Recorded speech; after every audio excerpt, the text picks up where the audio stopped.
Welcome back. Right now, we are going to turn our focus to puppets, pranks, celebrities. Comedy Central's Emmy Award-winning nominated series Crank Yankers is back for an all-new season. I spoke with showrunner Jonathan Kimmel recently. Let's take a look. We have exciting news. Comedy Central's hilarious Emmy-nominated series Crank Yankers is back for an all-new season, and today we have the opportunity to catch up with showrunner, director, and executive producer Jonathan Kimmel. Jonathan, thanks for being here on Park City Television. Thank you for having me. So this is big news. Tell me more about the series and the new season. Well, if you like prank phone calls and you like puppets, first of all, you're a weirdo, like myself. But there's a lot that's in store for you. We have like an incredibly good cast of characters this year. Just to give you a few people coming up, we have Desus and Mero who joined us this year, Tiffany Haddish coming back, Trixie Mattel, Annie Murphy from Creek, and Baby Smooth. And then of like favorites like Elmer is here with me, Jimmy's character, and Tracy Morgan's character Spoonie Love is here with me naked. So he wanted to be that way for, that's him. And then there's some new elements that you can see this year in the show as well. We have some behind the scenes footage that will play while the prank phone call is going. So you can kind of see into the studio while the person's making the call. So that's pretty fun. And it does change. It gives you a little bit more inside view into like that these are real phone calls going on. We always try to tell people like it's real calls, and they're like, no, it's not. And we're like, yeah, it is. Trust me, it's a big pain, but they're real calls. Oh, and which adds to the fun and the hilarity. And I apologize for not welcoming Helmer and Spoonie Love. I'm happy they're here with us as well. They're a little upset, but they'll get over it. They've suffered a lot of hardships in life, so. Well, speaking of that, this past year has been really, really hard. And I think now, more than ever, we really are looking forward to the opportunity to tune into this new season and to be able to just watch something smart and funny. Well, I appreciate you saying smart. I don't necessarily agree, but we, we are sometimes smart. It's not a heavy show by any means. It's fun, goofy, definitely like very dirty.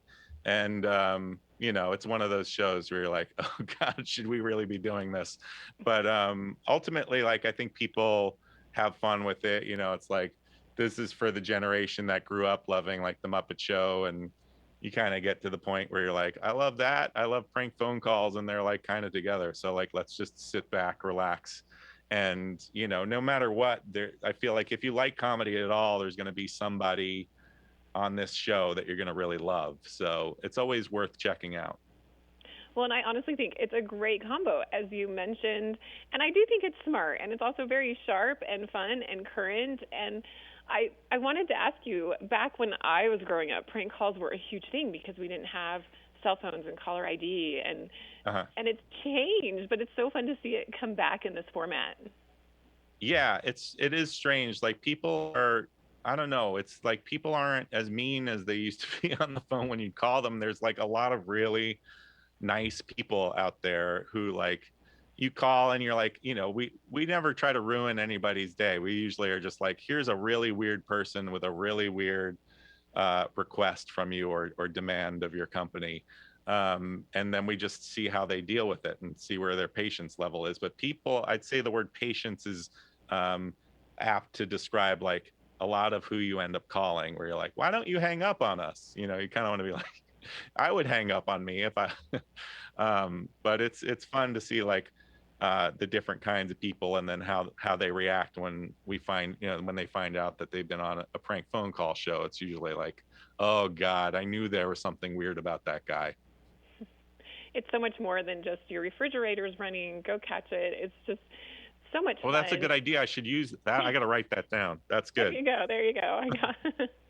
What's your favorite thing about this show and about being involved in it and heading into season 6? For me, it's like you work on a lot of stuff, and then it kind of ends up being a little bit about like the quality of the people that you work with. Like my co-EP Jen Gore is just this great person. You know, like I ended up working with like really nice people, so it's like kind of a family environment in a lot of ways. My kids both did prank phone calls on the show. I met my wife. She worked in the old days, not on the current season, but she worked in the art department. That's how we met. So to me, I just like that there's this kind of like familiarity and fun, and then just the level of craftsmanship that is put into the show, I think gets underappreciated. Like the quality of the puppets, the quality of the sets. I mean, they build 240 original sets in a season. It's kind of an insane feat, because if you look at every prank phone call, it's almost like one call is two whole sketches. There's like the person calling and the person receiving the call, and they're both different sets, they're both different background jokes, and there's just a lot of really high quality craftsmanship that goes into the show. So I like that about it. And you're right, it is very underappreciated, and I'm glad that it's starting to get more award nominations and getting more recognized. And do you recommend Wanda Sykes got an award nomination. Yeah, which is so well deserved, and I'm so grateful. And I think that's going to continue, don't you? well, it would be nice. Yeah, I mean, it's a bit of a challenge with COVID. Like this is kind of in the weeds, but you know, the scheduling. It's like you can only qualify if you have a certain number of episodes on the air. But yeah, it would be nice if you ever run an award show. Please put us up for something. I absolutely will. Do you recommend that viewers catch up on previous episodes? Yeah, there's a whole, like, Paramount Plus especially now has like everything we ever did. Some of it will probably be really inappropriate, but so that's a really cool resource. It's like things that I couldn't find and hadn't seen in 20 years. You know, you're 15 years, you're like, oh, there's that bit again. I love that one. And then you know,